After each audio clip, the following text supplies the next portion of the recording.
तो पाकिस्तान के साथ चीन के लिए एक साथ 3 बुरी खबरें फ्रांस से आ रही हैं। 48 घंटे बाद 13 जुलाई को प्रधानमंत्री मोदी फ्रांस पहुंचेंगे और वहां भारतीय नौसेना के लिए फाइटर जेट और सबमरीन्स के साथ हेलीकॉप्टर इंजन पर भी बड़े फैसले की उम्मीद है। फ्रांस में डील के बाद हिंद महासागर में भारत की ताकत कितनी बढ़ेगी और इसका चीन पाकिस्तान पर क्या असर होगा, यह हमारी एक्सक्लूसिव रिपोर्ट में देखिए।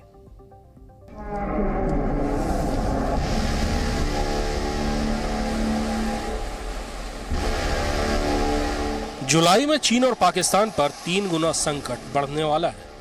13 जुलाई को प्रधानमंत्री नरेंद्र मोदी पेरिस में होंगे और वहां से Rafale fighter jet, Kalvari class submarine और हेलीकॉप्टर इंजन पर बड़ी खबर आ सकती है। प्रधानमंत्री नरेंद्र मोदी 13 जुलाई और 14 जुलाई को फ्रांस के राष्ट्रीय पर्व की परेड में विशिष्ट अतिथि के तौर पर मौजूद रहेंगे। इस बार की परेड में भारत की तीनों सेनाएं भी मौजूद रहेंगी। भारतीय वायुसेना के रफाल विमान फ्रांसीसी एयरक्राफ्ट के साथ फ्लाई पास्ट में हिस्सा लेंगे। नौसेना के 4 अफसर और 64 नौसैनिक परेड में शामिल होंगे। साथ ही जंगी जहाज INS चेन्नई भी 12 जुलाई से 16 जुलाई तक फ्रांस में ही रहेगा। भारतीय सेना ने पंजाब रेजिमेंट का दस्ता भेजा है जो परेड में हिस्सा लेगा। इस दौरे में केवल भारतीय सेनाओं की ही उपस्थिति फ्रांस में नहीं होगी, बल्कि प्रधानमंत्री मोदी की इस यात्रा में भारत और फ्रांस के बीच रक्षा के क्षेत्र में कई महत्वपूर्ण समझौते हो सकते हैं। सबसे महत्वपूर्ण है भारतीय नौसेना के लिए लड़ाकू विमानों का सौदा। भारतीय नौसेना को अपने स्वदेशी एयरक्राफ्ट कैरियर के लिए फाइटर जेट की तलाश है। बोइंग के F-18 और फ्रांस के रफाल दोनों ने ही भारतीय नौसेना के सभी परीक्षणों में भाग लिया है। संभावना जताई जा रही है कि इस दौरे में नौसेना के लिए रफाल फाइटर जेट खरीदने पर बात आगे बढ़ सकती है।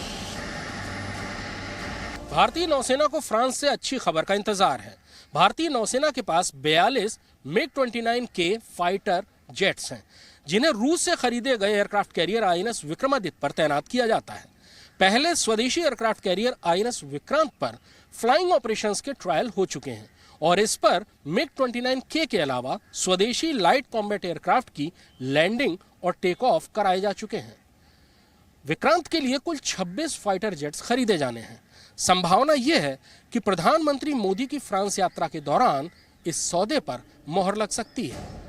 एयरक्राफ्ट कैरियर के लिए फाइटर जेट के साथ साथ भारतीय नौसेना को नई सबमरीन की भी बहुत ज्यादा जरूरत है। भारत ने फ्रांस के सहयोग से ही कलवरी क्लास की 6 सबमरीन बनाई हैं, जिनमें से 5 नौसेना में शामिल भी हो चुकी हैं। अंतिम सबमरीन के अगले साल तक नौसेना में शामिल होने की संभावना है। खबरें ये हैं कि इस यात्रा में फ्रांस के साथ 3 और कलवरी क्लास के भारत में ही निर्माण पर समझौता हो सकता है। अगर ये समझौता हो गया तो नौसेना के सबमरीन बेड़े में जल्द इजाफा हो सकता है, यानी हिंद महासागर में भारत के शत्रुओं की तकलीफ और बढ़ सकती है। एक महत्वपूर्ण समझौता भारत में बनने वाले स्वदेशी हेलीकॉप्टर्स के लिए इंजन को लेकर है। फ्रांसीसी कंपनी साफरान और हिंदुस्तान एरोनॉटिक्स लिमिटेड के बीच एक इंजन बनाने पर चर्चा चल रही है। ये इंजन फ्रांसीसी तकनीक से भारत में बनाया जाएगा। इस सौदे के हो जाने से भविष्य में मल्टी रोल और दूसरे हेलीकॉप्टरों के लिए देश में ही ताकतवर इंजन उपलब्ध होगा। प्रधानमंत्री मोदी की फ्रांस यात्रा के दौरान सबसे ज्यादा जोर रक्षा के क्षेत्र में आत्मनिर्भर भारत पर रहने की संभावना है। स्वदेशी एयरक्राफ्ट कैरियर के लिए फाइटर जेट चाहिए, स्वदेशी हेलीकॉप्टर के लिए इंजन की तकनीक चाहिए। सबमरीन बनाने की तकनीक भले ही विदेश से आए, लेकिन उनका निर्माण भी देश में ही होगा।